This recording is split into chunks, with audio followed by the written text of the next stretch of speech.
لیکن یہ میں دعویٰ کرتا ہوں کہ الحمدللہ جو میں نے لوگوں کو تمہارے بزرگوں سے توڑ کے اس شخص سے جوڑا ہے جس کی قبر مدینے میں ہے صلی اللہ علیہ وآلہ وسلم، یہ چیز اب ختم نہیں ہونی، یہ ذہن میں رکھیے گا۔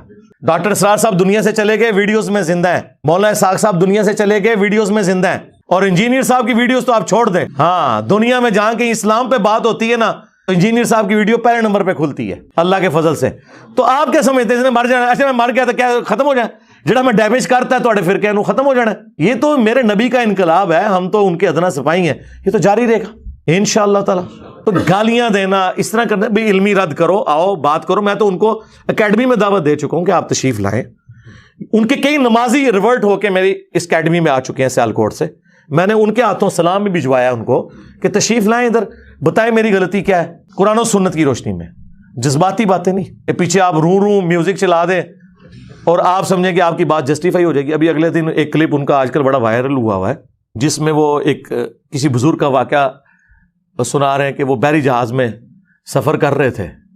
اتنی میری بات یاد رکھنا، آپ نے لاہور سے مدینہ پاک بڑی دور کر دیا، لیکن اتنا یاد رکھنا مدینے سے لاہور دور نہیں ہے۔ ہاں جی، یہ کتاب ہے تذکرہ غوثیہ، یہ غوث علی شاہ صاحب رحمۃ اللہ تعالی کے ملفوظات ہیں، اس میں بھی حضرت نے لکھا ہے۔ غوث علی شاہ صاحب آپ فرماتے ہیں میں حج کرنے کے لیے گیا اور میں بمبئی بندرگاہ سے بحری جہاز پہ بیٹھا، ٹھیک ہے جی، کہتے جہاز نکل کھڑا ہوا حج کے لیے، جدہ جانا تھا سیدھا جہاز میں۔ اب کہتے ہیں جو کسی دا عاشق ہوئے اسے دی گل کردا، سو مکر بہانے کر کے اسے دے مرنے مردا۔ اب شاہ صاحب فرماتے ہیں جتنے لوگ بحری جہاز پہ تھے میں نے سب پہ نظر ڈالی، کہنا جی کیڑا ہے جہدے نال یار دی گل کریے؟ کہتے ہیں کوئی بھی نہیں تھا۔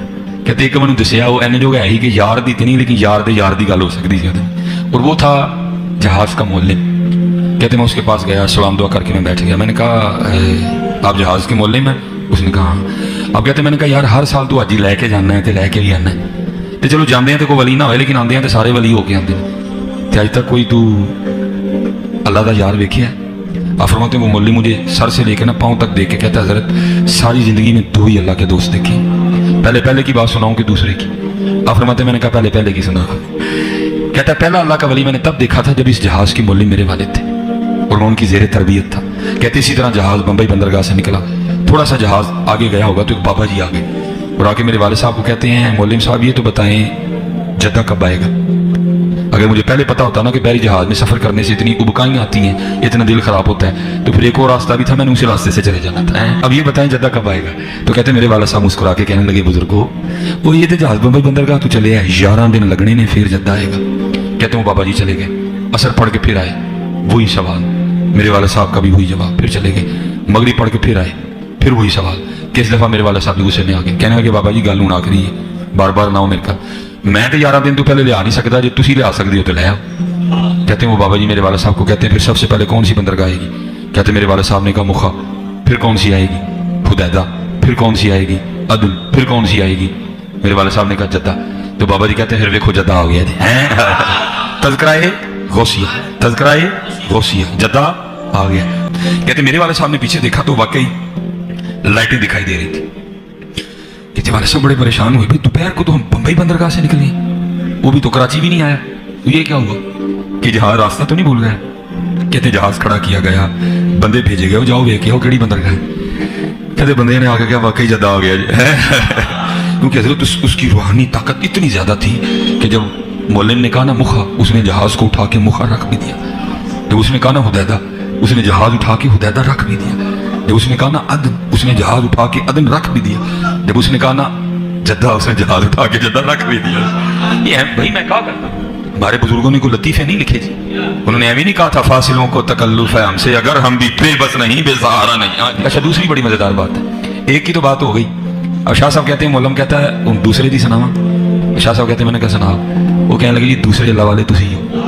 شاہ صاحب کہتے ہیں میں نے کہا بھائی پہلے تو اللہ والے کی تم نے اتنی بڑی کرامت دیکھی، تو میرا تم نے کیا دیکھا کہ میں اللہ والا ہو گیا؟ تو فرماتے ہیں مولم کہتا ہے حضرت جی اللہ والے دا پتہ بھی اللہ والے پوچھ دینے، یہ بہت کچھ ہے جی۔ ٹھیک ہے جی، تو وہ جہاز کے کیپٹن سے پوچھنے لگے کہ کبھی کوئی اللہ والا بھی ملا ہے؟ انہوں نے کہا جی 2 اللہ والے ملے ہیں۔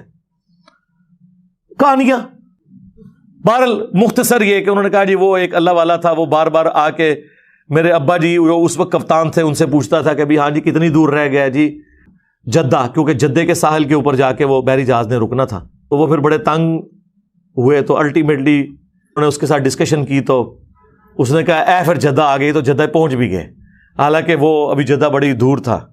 تو انہوں نے جب پوچھا لوگوں سے، واقعی جدہ پہنچ چکے تھے۔ سرکار اس طریقے سے کوئی ٹریول کر سکتا ہے؟ اللہ سے ڈر جائیں۔ اور پھر جو آپ یہ کہانی کروا رہے ہیں کہ جی وہ بحری جہاز سمیت وہاں پہنچ گئے جدہ، اس میں ایک ٹیکنیکل غلطی ان سے ہو گئی ہے، وہ میں نے ہائی لائٹ کرنی ہے۔ سارا دا عمرہ، سارا دا حج فارغ ہو گیا، کیونکہ یہ لم جو ہے نا وہ جدے سے بہت پہلے آتا ہے، جہاں آپ نے احرام باندھنا ہوتا ہے۔ او بابا جل ہی نکلے تہاڈا، ہاں اونوں جڑا میں کہنا تہاڈے بابیاں نوں نہ نماز دا پتا نہ حج روزے دا پتا، او بابا ایڈا جالی سی، اس کو چاہیے تھا یہ لم پہ پہلے وہ روکتا اور کہتا کہ بھائی میقات شروع ہو گیا، احرام باندھ لو۔ اس نے ڈائریکٹ سب کو جدے بجھا دیا، سارے ہوتے دم واجب کرا چھڑا۔ میرے نبی سا ہے ہی کوئی نہیں، تیرے سارے بابے تے شاہی کوئی نہیں، آئے اور داڑھ تھلے۔ یہ کسی کا دماغ ہی نہیں گیا، لوگ سبحان اللہ کہہ رہے ہیں، لعنت اللہ۔ سارے ہوتے دم واجب کرواتا انہیں، کیونکہ جدے پہنچ گئے تو یہ لم تو گزر چکا ہے، جدے پہنچ گئے تو آپ باندھ ہی نہیں سکتے احرام، اور اگر باندھیں گے تو ہر بندے نے اللہ قربان، اور تو بابا دے الٹا مصیبت پہ گئی۔ کتنی بڑی ٹیکنیکل غلطی ہے اس کے اندر، ٹیکنیکل غلطی۔ اور اس سے یہ پتہ لگا کہ بابے کو حج کے مسائل نہیں پتہ تھے، ورنہ وہ پہلے یہ لم روکتا، اس کے بعد جدے جاتا۔ یہی تو ہم کہتے ہیں انہیں تجویز سے نماز بھی نہیں آتی، ترجمہ تو چھڑ دو، کوئی پڑھ ہی نہیں سکتے۔ یہ حالت ہے ان کی۔ اور میرا معصومانہ سوال ہے، آپ کے سارے بزرگ بحری جہازوں میں جاتے تھے جب حج اور عمرے کے لیے، تو آپ تو کہتے ہیں بزرگوں کا مقام بہت بلند ہے، اگر ویل مچھلی تیر سکتی ہے، شارک مچھلی تیر سکتی ہے، تو آپ کے بابے سمندری راستے تیر کے کیوں نہیں وہاں پہنچتے تھے؟ آئے ہو نا داڑھ تلے ہوں۔ ویل مچھلی 1.5 گھنٹے تک سانس روک لیتی ہے اپنا، اس کے بعد ایک دفعہ اوپر سانس لینے آتی ہے۔ تو آڑے بابے دا بھی 1.5 گھنٹے سے سانس روکیے، چاہے غوث ہے، کتب ہے، ابدال ہے، 3 منٹ سے زیادہ کوئی بندہ زندہ نہیں رہ سکتا، عام آدمی مر جائے گا۔ اور دوسری طرف صحیح مسلم شریف، بنو سلمہ چوراہے پہ کھڑے ہیں، اللہ کے نبی علیہ السلام نے پوچھا کہ میں نے سنا ہے کہ تم مسجد نبوی کے قریب مدینہ شریف میں شفٹ ہونا چاہتے ہو۔ ان کا یا رسول اللہ گاؤں ایریا سے آتے ہیں، ظاہر ہے گاؤں ایریا سے آنے میں تردد ہے، نماز میں پہنچتے ہوئے اتنی ٹریولنگ کرنی پڑتی ہے، بعض کا جماعت بھی رہ جاتی ہوگی یا لیٹ پہنچتے ہوں گے، تو ہم نے سوچا کہ ہم نا مدینہ شریف میں ہی گھر لے لیں۔ تو نبی علیہ السلام نے فرمایا کہ جو تم اتنے قدم چل کے آتے ہو نا، تو تمہارے لیے ثواب لکھا جاتا ہے۔ یہ حدیث ہے، صحیح مسلم میں بھی، مشکات میں بھی موجود ہے۔ یہ ہے سر کتابوں کا پیغمبر۔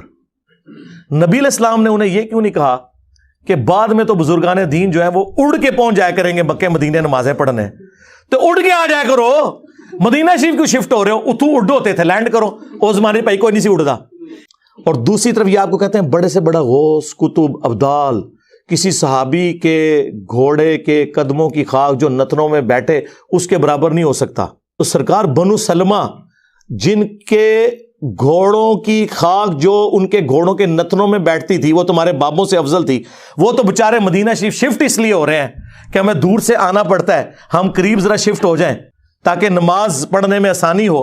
ان کو تو حضور نہیں کہہ رہے اڑ کے آ جاؤ، یا وہ سوچ لے کہ اگر اڑ کے آ سکتے تو بےچارے یہ کام نہ کرتے۔ اس زمانے میں کوئی نہیں تھا اڑتا۔ اس کا مطلب یہ بعد میں ساری کہانی ہے۔ انجن روک دیتا جی، انجن بڑھایا بھی ہے کسی نے، روکنے نہیں رہے ہو، نہ تواڈے کول انجن بنیا، نہ تواڈے کول بحری جہاز بنیا، یہ بابے صرف روکتے ہی رہے ہیں۔ وہ جی اوپر نگاہ ماری 7 آسماناں تو تے عرش تے، تھلے نگاہ ماری 7 زمیناں کراس، تیل بھی کراس۔ تیل تو 8 سے 200 سال پہلے، مشکل 200 سال پہلے، 1853 میں پہلی دفعہ وہ تیل کا کنواں پنسلوینیا میں امریکہ میں نکلا۔ سر ایڈون، مٹھی داڑھی تھی ماشاءاللہ، ہے کرسچن تھے وہ، کرسچن۔ تو آڈے کسی بابے کو تیل نہیں دریافت ہویا جو یہ زمین کے نیچے والا تیل ہے۔ یہ میں اس لیے کہہ رہا ہوں کہ ان کا دعویٰ ہے کہ بزرگ دیکھ لیتے ہیں، ہمارا یہ دعویٰ ہے کہ دنیا بقدر ایفرٹ ہے۔